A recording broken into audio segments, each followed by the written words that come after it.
Bismillahirrahmanirrahim. Assalamu alaikum. Welcome to GST Science Preparation. Hope you are doing well. So असीं respiration जो part 1 ठाहियो हुयोसीं ऐं अॼु पाण वटि जेको आहे पार्ट 2 आहे.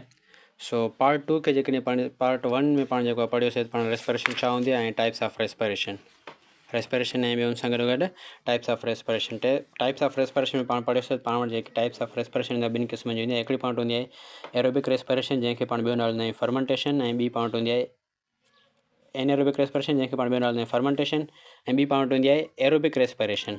सो हुन में पाण पढ़ियोसीं त एनएरोबिक रेस्पिरेशन जेकी हूंदी आहे हुनमें पाण वटि वरी फर्दर पाण वटि जेको आहे ॿ प्रोसेस थींदा आहिनि. हिकिड़ो पाण वटि अल्कोहलिक फर्मेंटेशन थींदी आहे, ॿी वरी पाण वटि एसिडिक फर्मेंटेशन थींदी आहे. त अल्कोहलिक फर्मेंटेशन जेकी हूंदी आहे हुनमें पाण वटि जेकी बाय प्रोडक्ट हूंदी आहे, मीन्स जेकी पाण वटि बाय प्रोडक्ट हूंदी आहे त उहा पाण वटि कहिड़ी हूंदी आहे, इथेनॉल हूंदी आहे. ऐं उन सां गॾु गॾु जेकी पाण वटि एसिडिक फर्मेंटेशन हूंदी आहे उनमें जेकी पाण वटि बाय प्रोडक्ट हूंदी आहे उहा पाण वटि कहिड़ी हूंदी आहे, लैक्टिक एसिड हूंदी आहे. लैक्टिक एसिड सां एनर्जी हूंदी आहे. ऐं सो हाणे पाण जेको आहे पढ़ंदासीं त पाण वटि जेकी एरोबिक रेस्पिरेशन हूंदी आहे उहा पाण वटि छा हूंदी आहे. एरोबिक रेस्पिरेशन पाण वटि छा हूंदी आहे. सो पार्ट 2 आहे जंहिंमें पाण जेको आहे एरोबिक रेस्पिरेशन जे बारे में पढ़ंदासीं. सो एरोबिक रेस्पिरेशन पाण छा खे चवंदा आहियूं, the respiration that occurs in the presence of oxygen. Means उहा रेस्पिरेशन जेका पाण वटि ऑक्सीजन जी मौजूदगी में थींदी आहे त उनखे पाण छा चवंदा आहियूं, एरोबिक रेस्पिरेशन चवंदा आहियूं. हाणे types of respiration where food break down occurs in the presence of oxygen to produce energy. It is a method of respiration found in majority of organisms. घणनि जानवरनि में जेके पाण रेस्पिरेशन थींदी आहे पाण कहिड़ी थींदी आहे, एरोबिक रेस्पिरेशन थींदी आहे.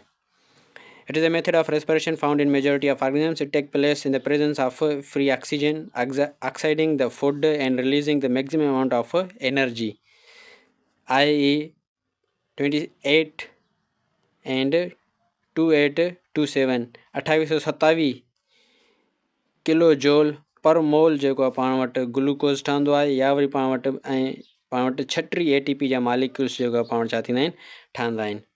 The end product of aerobic respiration are CO2 and H2O. जेकी पाण इन प्रोडक्ट आहे एरोबिक रेस्पिरेशन जो पाण वटि छा हूंदी आहे, CO2 बि हूंदी आहे, उन सां गॾु गॾु H2O हूंदी आहे. सो ही पाण वटि जेकी हेठी इक्वेशन आहे पाण खे ॿुधाए थी त पाण वटि जेको आहे ग्लूकोज़ जॾहिं बि ऑक्सीजन सां रिएक्ट कंदो आहे in the presence glucose oxygen जी मौजूदगी में जॾहिं ब्रेक डाउन थींदो आहे पाण वटि छा ठहंदो आहे, कार्बन डाइऑक्साइड प्लस वाटर ऐं प्लस में एनर्जी ठहंदी आहे. एनर्जी जेकी हूंदी आहे ATP जी फॉर्म में हूंदी आहे, ऐं ATP जा घणा मालिक्यूल्स ठहंदा आहिनि, 36 मालिक्यूल्स पाण वटि ठहंदा आहिनि.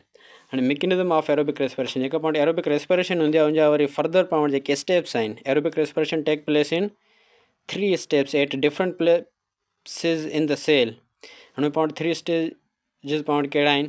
सभ खां पहिरियों पाण वटि छा हूंदी आहे, ग्लाइकोलाइसिस हूंदी आहे. छा हूंदी आहे पाण वटि, ग्लाइकोलाइसिस पाण चवंदा छा खे, ग्रीक वर्ड ग्लाइको मां वरितल आहे. ग्लाइको जो मतिलबु हूंदो आहे शुगर एंड लाइसिस जो मतिलबु हूंदो आहे ब्रेक डाउन. सो ग्लाइकोलाइसिस पाण छा खे चवंदा आहियूं, the break down of glucose, the break down of sugar और glucose is called glycolysis. Sugar जी ब्रेक डाउन खे पाण छा नालो ॾींदा आहियूं, glycolysis. First stage where a molecule of glucose 6 carbon sugar is break down into 2 molecules of pyruvic acid and 3 carbon acid. जिते पाण वटि हिकिड़ो मालिक्यूल्स हूंदो आहे ग्लूकोज़ जो, उहो पाण वटि 6 कार्बन जे ऑक्सीजन में, ऐं उन सां गॾु पाण वटि 3 जेके पाण वटि आहिनि पायरुविक एसिड जे मालिक्यूल्स में जेको आहे ब्रेक डाउन थी वेंदो आहे, या वरी 3 कार्बन एसिड में जेको आहे उहो ब्रेक डाउन थी वेंदो आहे. It does not require oxygen. It take place in both aerobic and anaerobic respiration. जेको पाण ग्लाइकोलाइसिस थींदो आहे पाण वटि एरोबिकली बि थींदो आहे, एनएरोबिकली बि थींदो आहे. The splitting of glucose release a small amount of energy of glucose which is enough to generate 2 molecules of ATP.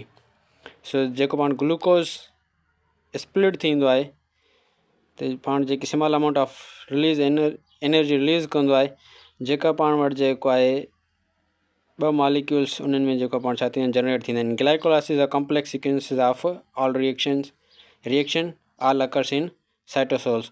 पाण जेको ग्लाइकोलाइसिस थींदो आहे पाण वटि कहिड़ी जॻह ते थींदो आहे, कहिड़ी प्लेस में थींदो आहे, सेल में, साइटोसोल में थींदो आहे. उनखां बाद वरी पाण वटि सेकंड जेको स्टेप आहे पाण वटि छा आहे, Krebs or citric acid cycle. Kreb cycle या वरी उनखे पाण ॿियो नालो ॾींदा आहियूं citric acid cycle. The second stage of aerobic respiration in which pyruvic acid produced during glycolysis enters the mitochondria जेको पाण वटि पायरुविक एसिड जेको ठहंदो आहे ग्लाइकोलाइसिस दौरान उहो पाण काथे एंटर थींदो आहे माइटोकॉन्ड्रिया में एंटर थींदो आहे वेयर O2 अवेलेबल जिते पाण वटि ऑलरेडी छा मौजूदु हूंदी आहे ऑक्सीजन मौजूदु हूंदी आहे cellular respiration uses this O2 cellular respiration उन O2 खे जेको आहे इस्तेमालु करे to break pyruvic acid completely into CO2 and H2O so पाण वटि जेके सेलुलर रेस्पिरेशन हूंदी आहे उहा पाण वटि O2 खे जेको आहे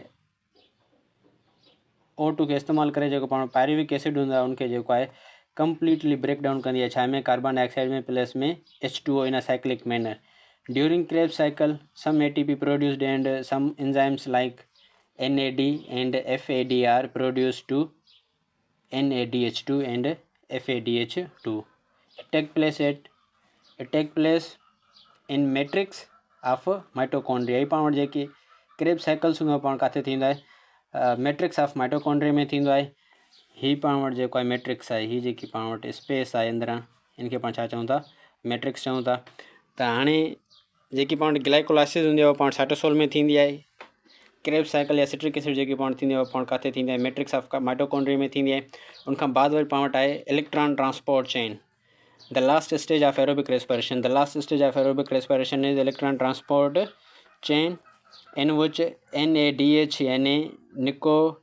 nicotinamide adenosine dinucleotide and FADH